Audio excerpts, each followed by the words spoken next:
योगी मोदी जुमलेबाजी करते हैं, इसके सिवा कुछ नहीं करते, वो झूठ बोलते हैं। विकास के नाम पे तो बदलाव कोई नजर नहीं आया। बीकॉम, एमकॉम और एलएलबी कर रही है, फाइनल ईयर है, फाइनल कर लिए, जूते बेच रहा हूँ मैं। वो कारोबार दे तो रहे थे आपका पाउडर तलने का। फ्री में एक चीज मिलती है, नशा ले लो फ्री में, कैसे भी घर घर में से। सरकारी नौकरी खत्म कर रहे हैं लोग, ये तो पैसे लोगों पर कहाँ से आएगा। आज भेदभाव इतना चरम सीमा पर पहुंच चुका है कि आज लोग आपस में एक दूसरे के दुश्मन बने हुए हैं जान के। जुमले वाली सरकार हमें नहीं चाहिए। नाम जुमलेबाज क्यों पड़ा? अब से पहले किसी पार्टी का पड़ा नाम क्या? इस टाइम तो बीजेपी को हटाएगी ना यूपी में से, उस पार्टी को वोट दिया जाएगा। और इस टाइम अगर उस पार्टी को कोई हटा रहा है तो समाजवादी पार्टी है। मुझे बस सपा की सरकार लानी है। सत्ता भी अखिलेश यादव की आएगी। अखिलेश भैया को सपोर्ट करता हूँ शुरू से। उत्तर प्रदेश विधानसभा चुनाव अब पहले चरण की तरफ बढ़ रहा है। तमाम उम्मीदवार प्रचार में भी जुटे हुए हैं और माहौल बन रहा है सियासी तौर पर। डोर टू डोर कैंपेन के जरिए जो माहौल बनता है अमूमन वो हमें उन तमाम विधानसभा चुनावों में देखने को नहीं मिला जिनमें बड़ी बड़ी रैलियां होती थी, गैदरिंग होती थी। वो इस बार माहौल नहीं है, लेकिन मुद्दे ज़रूर हावी हैं और लोग सोच रहे हैं, समझ रहे हैं और अपने मुद्दों को वो आगे रखने की कोशिश कर रहे हैं। धोलाना विधानसभा में इस वक्त हम हैं और तमाम लोग हमारे साथ हैं। इनसे एक एक करके जानेंगे कि दरअसल मुद्दे क्या हैं, क्योंकि हर बार मुद्दों को लेकर बात तो होती है लेकिन वोट फिर जाति, धर्म या किसी इमोशनल इशू को लेकर पड़ जाता है। ऐसे में तमाम लोग हैं हमारे साथ, उनसे बात करेंगे। आपका नाम क्या है? दिलशाद मलिक नाम है मेरा। दिलशाद साहब, इस विधानसभा में आप कब से हैं? बचपन से ही रहता हूँ यहाँ, तो मेरी पैदाइश यहीं की है, नाहल की। तब तो बहुत बढ़िया बात है। तो ये आप ये बताइए कि बचपन से आपको धुलाना ऐसे ही नज़र आया, कुछ बदलाव हुआ है धुलाना में? बदलाव तो नहीं नजर आया। बदलाव ये नजर आया, विकास के नाम पे तो बदलाव कोई नजर नहीं आया यहाँ, लेकिन स्थिति आज कारोबार को लेकर के बद से बदतर होती जा रही है। खाली यहीं की बात नहीं है, पूरे देश में देख रहे हैं यार, अपने रिश्तेदारों से बात कर रहे हैं, सभी से ये सुनने में आता है कि कारोबार बहुत ज़्यादा ख़राब है, सभी के व्यवसाय ठप हो चुके हैं। गवर्नमेंट ने इसके ऊपर कोई ध्यान नहीं दिया है, सिर्फ उन्होंने ध्यान दिया है तो बड़े उद्योगपति पे ध्यान दिया है और छोटे कारोबारी इस टाइम और जो मजदूर तबका है उसको नुकसान हो रहा है। बहुत नुकसान। अच्छा, आपका कारोबार क्या है? मेरा काम छोटा सा काम है, मेरी घड़ी रिपेयरिंग का मेरा काम है। अच्छा। और इस टाइम कारोबार बहुत ज़्यादा। अच्छा, मोबाइल आने के बाद तो वैसे भी घड़ी के काम पे असर पड़ा होगा। हाँ, मैंने उसके साथ छोटा सा मोबाइल रखने शुरू किए हैं। अच्छा। छोटा सा मोबाइल भी रखता हूँ मैं, छोटे मोटे मोबाइल भी शुरू करता हूँ मैं। ठीक।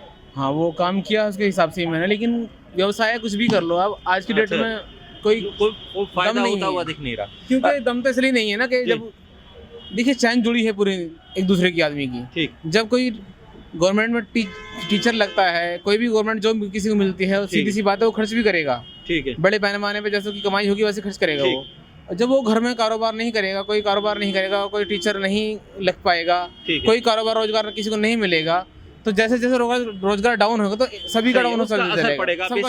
बेसिकली बात ये है कि अगर रोजगार नहीं मिलेगा तो आदमी के पास इनकम नहीं होगी, उसे वो खर्च करने के लिए बाजार में नहीं आएगा। आपके पास आता हूँ, आपका नाम क्या है और आप किस पेशे से जुड़े हुए हैं? मेरा नाम अब्दुल रहमान है और मैं अखिलेश भैया को सपोर्ट करता हूँ शुरू से।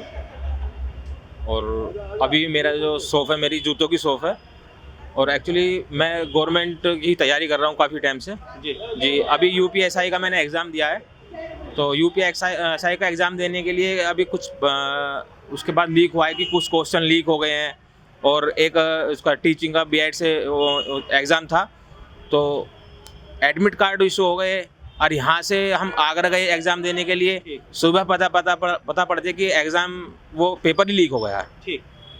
अब गवर्नमेंट क्या कर रही है इस विषय में, क्या नहीं कर रही है, वो तो गवर्नमेंट जाने इस चीज़ के लिए।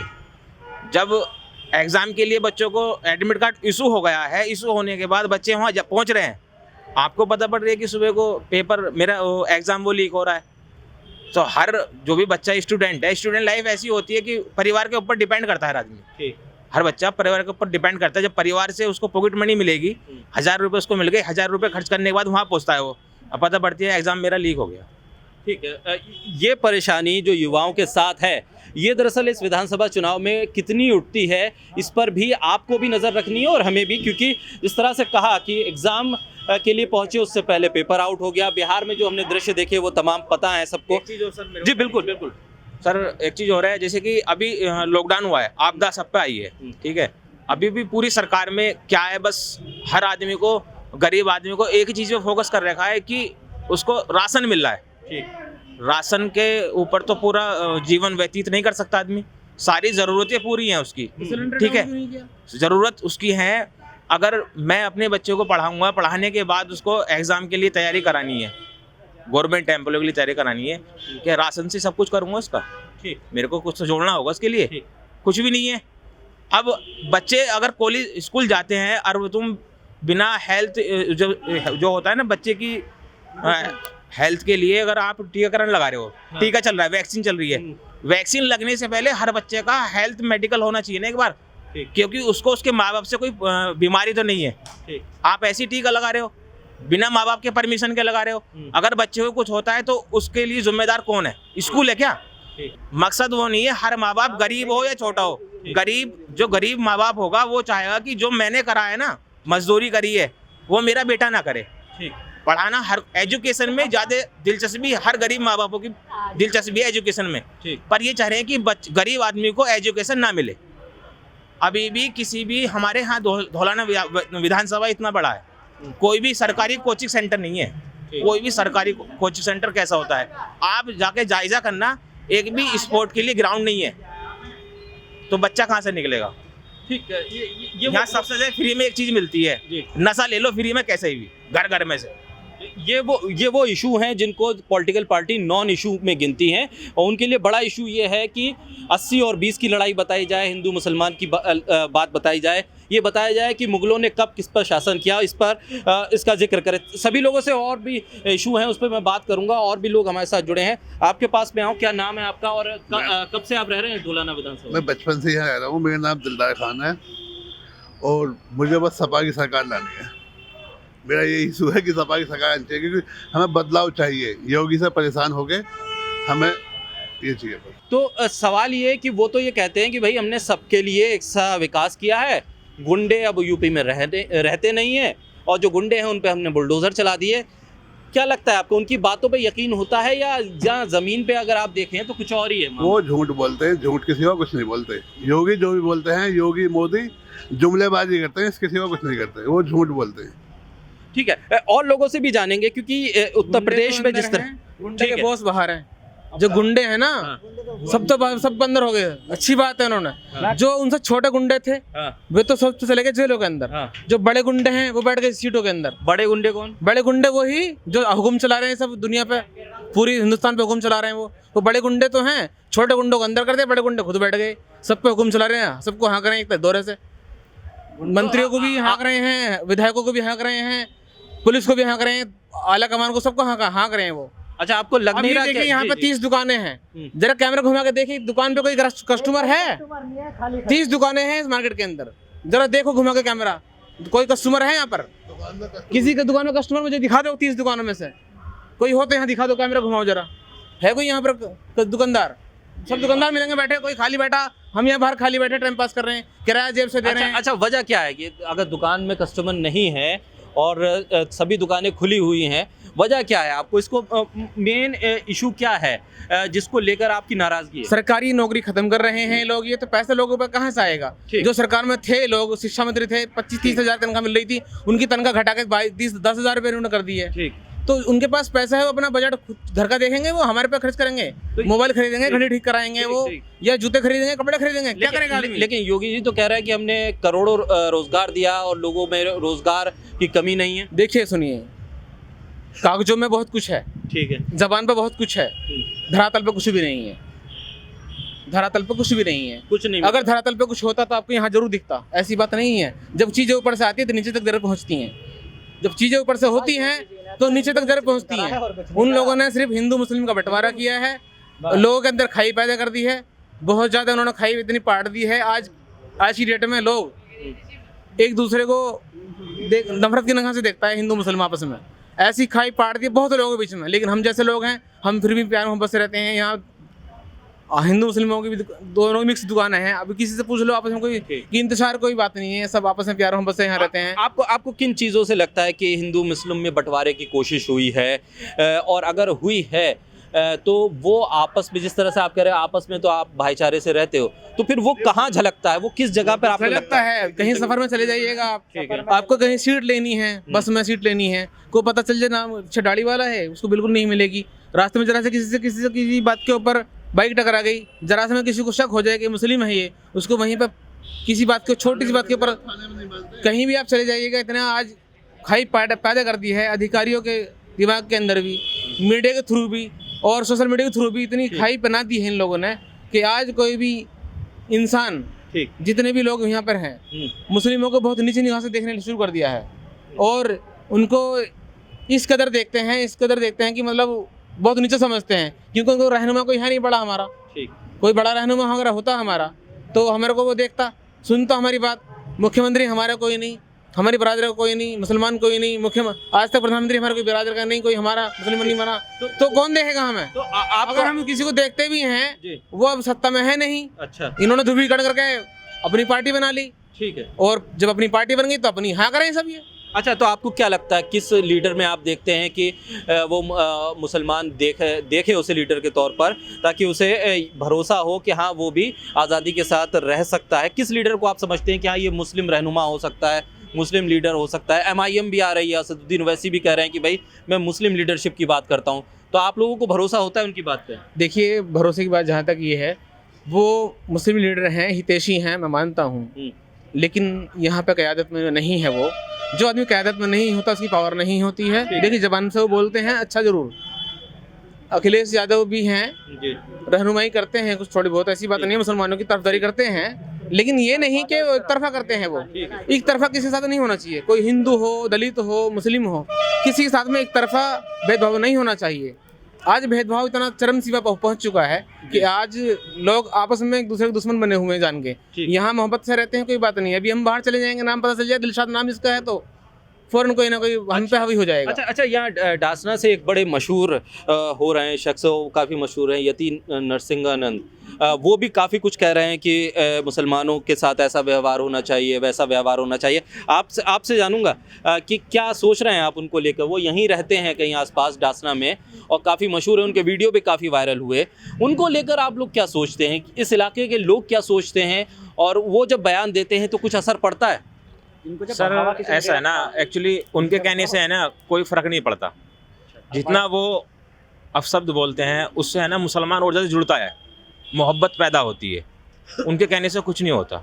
और जितनी हद तक कि मेरा मानना है कि उनकी सोच है, वो अपने नज़रिए से क्या सोच रहे हैं, कोई कहवा रहा है या कह रहे हैं, कोई प्रेशर है, वो उनकी मर्जी है। क्या मतलब अपना अधिक सब स्वतंत्र है क्या कह रहे हैं। पर जब से वो यहाँ पर आए हैं ना, वो इस चीज़ के लिए बोल रहे हैं। मैंने ये देखा है कि मुसलमानों में और ज़्यादा जोड़ पैदा हो गया है। अच्छा, जोड़ने के काम कर रहे हैं वो, मेरे हिसाब से। अच्छा, आपको लगता नहीं कि उन पे कार्रवाई होनी चाहिए? और अगर कार्रवाई नहीं होती है तो आपको क्या कुछ असर होता? क्योंकि वो लंबे वक्त से ये तमाम चीज़ें करते आ रहे हैं। अब सुप्रीम कोर्ट जब मामला पहुंचा, फिर उसके बाद थोड़ी बहुत हरकत हुई है और वो भी कहा जा रहा है कि बहुत कमज़ोर धाराएं उन पर लगा दी गई हैं। लग ही नहीं रहा कि इस तरह की जो भाषा का इस्तेमाल करते हैं लोग, उन पर सख्त कार्रवाई होनी चाहिए? देखो, होना तो सब चीज़ चाहिए, पर होगा तो वहीं जहाँ पर किसी चीज़ का कानून हो।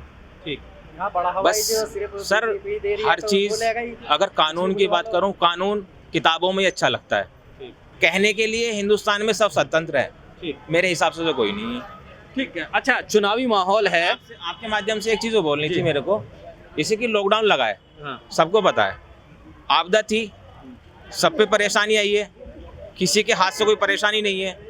बस सर, आपके एक छोटा सा मैसेज था आपके माध्यम से। अगर अभी गवर्नमेंट सेक्टर में कोई नौकरी है नहीं, विभाग में है भी, तो सपोज दैट अगर 2 साल का लॉकडाउन लगा है, 1 साल का लगा है, किसी बच्चे की 1 साल की टाइम रह रहा है, भाई डेट निकल जाए, टाइम निकल जाएगा, फिर वो गवर्नमेंट एम्प्लॉय में अप्लाई नहीं कर पाएगा ना।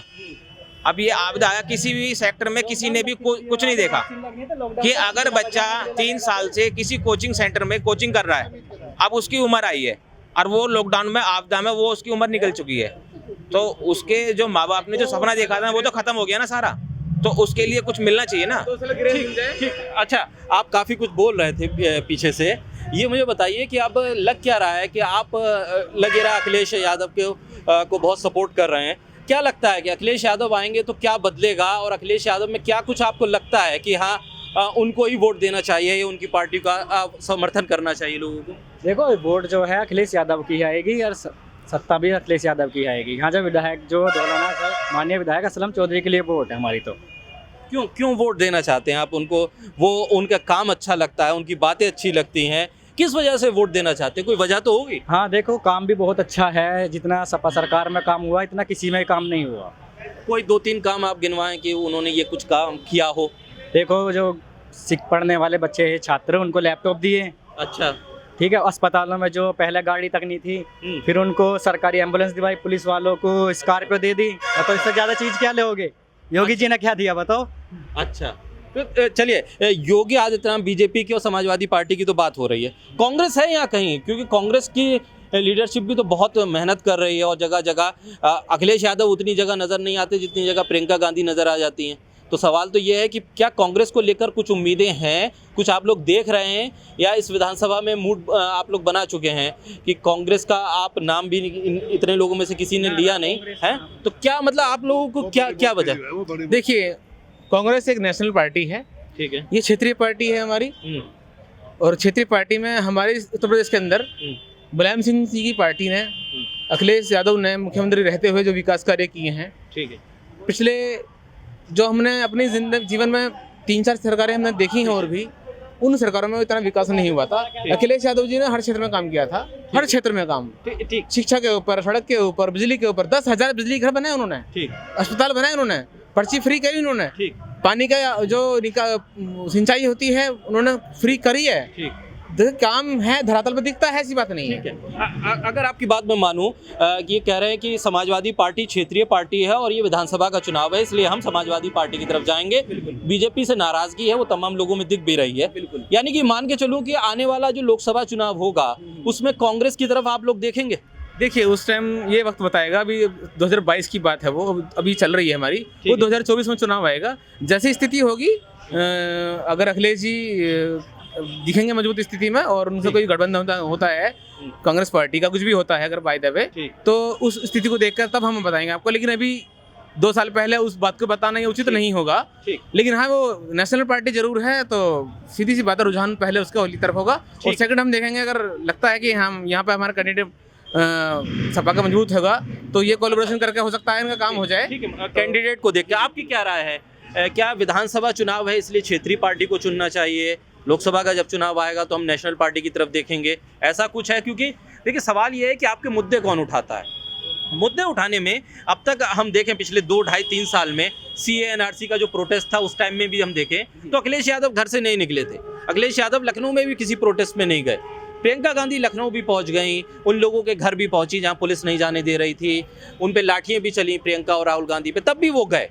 तो लगता है ना कि विपक्ष के तौर पे कोई पार्टी है बीजेपी के सामने तो भाई कांग्रेस नजर आ रही है, लाठी भी खा रहे हैं वो लोग, और उनका कद अगर आप देखिए सियासत में, आप उन्हें नेशनल पार्टी भी कह रहे हैं, क्षेत्रीय पार्टी का नेता नजर नहीं आता। लग रहा है कि कांग्रेस 2024 का जब लोकसभा चुनाव होगा तब हम उस पर नजर डालेंगे। देखिए, इस टाइम यूपी में चुनाव है, और यूपी की अगर बात करें, हमारी धौलाना सीट की बात करें, तो धौलाना सीट पे कांग्रेस के प्रत्याशियों को शर्मा करके हैं शायद, यहाँ जितने भी बंदे खड़े हैं उनको किसी को नाम भी नहीं पता हो, तो हम उस पार्टी को वोट देंगे। इस पोजीशन पे है यूपी इस टाइम, तो बीजेपी को हटाएगी ना यूपी में से, उस पार्टी को वोट दिया जाएगा। और इस टाइम अगर उस पार्टी को कोई हटा रहा है तो समाजवादी पार्टी है बस, और कोई दूसरी पार्टी अभी विपक्ष में इतना मजबूती से है नहीं यूपी में। जो समाजवादी पार्टी है वही एक बीजेपी को हटा रही है, क्योंकि इन्होंने पिछली बार सभी ने बीजेपी को वोट दिया और तभी बीजेपी आई, सारी जनता ने बीजेपी को लाइक किया, और लाइक करने के बाद वो यूपी में सरकार बना पाए।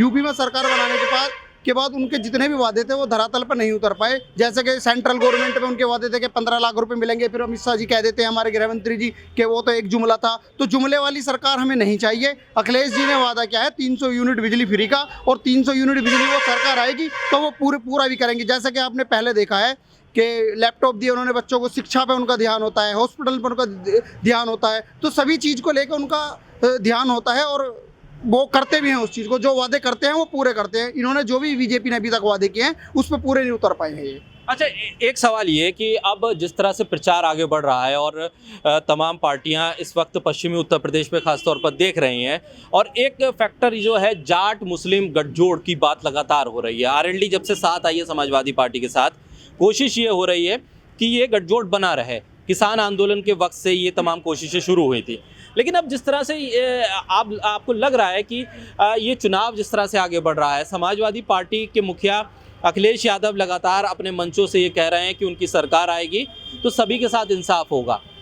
जो एक भरोसा है अखिलेश यादव में आप लोग जो जता रहे हैं, वो दरअसल इस गुस्सा है बीजेपी के खिलाफ इसलिए आप अखिलेश यादव की तरफ जा रहे हैं, या आपको लग रहा है कि नहीं, अगर ये मौका हमारे हाथ से निकला तो शायद आने वाले वक्त में और भी ख़राब स्थिति हो जाए? सीए एनआरसी का प्रोटेस्ट उस तरफ अगर मैं लेके जाऊं, उस वक्त क्या कुछ जहन में था इस इलाके के लोगों में, क्या सोच रहे थे आप लोग, और उस वक्त की स्थिति और आज जब आप पॉलिटिकली वोट के ज़रिए जब फैसला लेने चाह रहे हैं, तो वो तमाम चीज़ें भी क्या जहन में हैं, दिमाग में हैं? वो चीज़ हम भूलने वाले नहीं हैं। CANRC का जो प्रोटेस्ट था, कितना लंबा प्रोटेस्ट चला, कितना माहौल ख़राब किया गया, दिल्ली फूकी गई इस वजह से, तो वो भूलने वाली बात तो है नहीं। बातें तो सब दिमाग में होती हैं, एक बात तो है नहीं कि कोई छोड़ दी जाए कोई बात। 4 बातें हैं दिमाग में, ऐसी बात तो नहीं है कि एक बात के ऊपर खाली हम उसको है। जो आप बता रहे हैं कि बीजेपी ने विकास नहीं किया, पहला मुद्दा तो देखिए ये है, जुमलेबाज पार्टी है, बिल्कुल सबको पता है। नाम जुमलेबाज क्यों पड़ा? अब से पहले किसी पार्टी का पड़ा नाम क्या? फेंकू नाम क्यों पड़ा? किसी ने फेंका अब से पहले इतना सारा गोला? तो वो गोले फेंकते हैं, कुछ नहीं करते हैं, सिर्फ और कुछ नहीं है उनके, सिर्फ ये वादे जो हैं झूठे वादे हैं। कुछ काम किए ज़रूर हैं, ऐसी बात नहीं है बिल्कुल नहीं काम किए हैं, कुछ काम किए हैं। काम तो ऑटोमोटिव पे होते ही हैं यार, और भी गवर्नमेंट बनेगी, कोई भी प्रतिनिधि आएगा, कुछ तो करेगा, ऐसी बात तो नहीं वो सारा खा जाएगा। कुछ तो काम किए हैं, ये नहीं बोल रहे कि बिल्कुल जीरो भी नहीं है, लेकिन जो होना चाहिए पूर्ण बहुमत की सरकार को करना चाहिए, माहौल एक देश के अंदर भाईचारे वाला होना चाहिए, कहाँ है वो? सब खत्म कर दिया उन लोगों ने। आपको क्या लग रहा है कि किस वजह से आप वोट देंगे? अगर अखिलेश यादव का भी आप समर्थन कर रहे थे, अखिलेश यादव की किस वजह से आप समर्थन कर रहे हैं, और बीजेपी के खिलाफ आप क्यों हैं? एक इशू बताइए ताकि लोगों को समझ में आ सके कि दरअसल नाराजगी किस बात को लेकर है और समर्थन किस बात को लेकर है। यही इशू है, जो हिंदू मुस्लिम, जो बीजेपी के जितने भी आदमी है सभी हिंदू मुस्लिम वाली बात करते हैं। तो ये जो अखिलेश आ जाएंगे तो हिंदू मुस्लिम खत्म हो जाएगी और सब में भाईचारा होगा। ठीक है, तो भाईचारे के लिए ही कर रहे हैं हम जो भी कर रहे हैं। ठीक है, ये एक सोच है कि भाईचारा पैदा हो। रोजगार को लेकर आप लगातार बात कर रहे थे, अब तक जितने उम्मीदवार आए हैं, कोई पार्टी हैं, आपको लग रहा है कि कोई एड्रेस कर रहा है उस इशू को, रोजगार के इशू को, सरकारी नौकरी के इशू को, या प्राइवेट जॉब के इशू को? किसी पार्टी ने अब तक छुआ, या कितने उम्मीदवार यहाँ आए आपसे मिले, उनमें से किसी ने इस पर बात की? अभी तक किसी ने भी इसके ऊपर बात नहीं की, किसी ने इसके ऊपर बात भी नहीं, किसी ने इसके ऊपर गौर भी नहीं दी। किसी को किसी से मतलब नहीं है, बस पैसा कमाना है, अपनी पोजीशन बनानी है। गरीब आदमी को कोई नहीं देखता, कोई भी नेता या अधिकारी कोई भी नहीं देखता, कोई सपोर्ट भी नहीं करता सर। ये तो बात बहुत दूर की है कि इसके ऊपर, इस विषय के ऊपर कोई बात करता है, कोई देखता भी नहीं है सर। हमें पता है ना सर, अगर मैं अपनी प्रोफाइल आपको बताऊं, मैंने BCom, MCom और LLB करी है, फाइनल ईयर है, फाइनल कर लिए, जूते बेच रहा हूँ मैं। ये हाल है देश का। चलो तुम शुक्र, जूते तो बेच रहे हो, लोग तो पकौड़ा तल रहे हैं। रोजगार तो है, बता दे रोजगार, उन्होंने बताया था ही आपको रोजगार। आप तो अच्छा है तुम जूते पे आ गए, वरना तो वो तो कह रहे हैं पकौड़ा तलो, कारोबार पकड़ो। वो कारोबार दे तो रहे थे आपको पकौड़ा तलने का, पकौड़ा तलने का कारोबार करो, उनके नजर में कारोबार पकौड़ा तलने का है, मना नहीं है। कारोबार सब तरह के होते हैं, सरकारी टीचर लगाएं, गवर्नमेंट जॉब लगाएं, डॉक्टर को मौका मिले, रेलवे में नौकरी सबको दें, जहाँ जहाँ पद खाली पड़े हैं, लेक्चरर के पद हैं, टीचर के पद हैं, सबको भरें। उनके अर्निंग होगी तो वो दुकानदारी भी चलेगी सबकी और काम भी चलेगा सबका। जब लोगों को काम ठप कर दिए, छोटे मोटे उद्योग बंद कर दिए, फैक्ट्री बंद कर दी, GST लगा दी, बेतूक की बातें कर दी। 70 सालों से GST थी क्या? 60 सालों से क्या बात करते हैं कांग्रेस की? 60 साल से थी GST क्या? तब नहीं देश चल रहा था। इनके GST लगाने से देश चलेगा क्या? ठीक। और फिर टैक्स लगाते, 12% टैक्स था, आज 30% टैक्स है। बताइए 30% टैक्स कोई तुक भी है? कौन सी गवर्नमेंट ले रही है? कौन सी दुनिया की गवर्नमेंट 30% टैक्स ले रही है? गवर्नमेंट जनता से, जनता खून चूस कर रख दिया उन्होंने। आज सरिया लगा लीजिएगा 65 रुपये 70 रुपये सही चल रहा है। प्लास्टिक के भाव दुगने हो चुके हैं। जो पाइप 70-50 रुपये 20 रुपये का पाइप आता था, वो आज पाइप 100 रुपये का पाइप है वो प्लास्टिक का। ठीक, तो महंगाई, बेरोजगारी एक मुद्दा है। कौन जीतेगा कौन हारेगा ये फैसला तो जब वोटों की गिनती होगी उसके बाद होगा, और लोगों की जो राय है वो आप तक पहुंच रही है। लेकिन जो कोर इशू निकल कर आया कि रोजगार, महंगाई और जो कारोबार है उसका न चलना, ये एक बड़ी समस्या के तौर पर उभर रहा है। और शायद जिस तरह से यहाँ पर लोगों ने भी कहा कि बेरोजगारी के इशू को किसी पॉलिटिकल पार्टी ने अब तक एड्रेस नहीं किया, और यही एक सबसे बड़ा ड्रॉबैक है इस पूरे प्रजातांत्रिक व्यवस्था में राजनीतिक व्यवस्था का, क्योंकि राजनेता सिर्फ वोट के लिए आपसे वादे भी करेंगे और उन वादों की आड़ में आपसे वोट ले लेंगे, लेकिन दो जो इशू हैं आपके रोज़गार के, आपकी नौकरी के, उसको एड्रेस करने वाला कोई नहीं है। और दरअसल एड्रेस भी क्यों करें जबकि आप उससे सवाल नहीं करेंगे, लिहाजा आपको भी सवाल करना होगा और सवाल का जवाब उन राजनेताओं से लेना होगा। सदा टाइम्स के लिए मिर्ज़ा शाकिर अली बेग, धौलाना विधानसभा।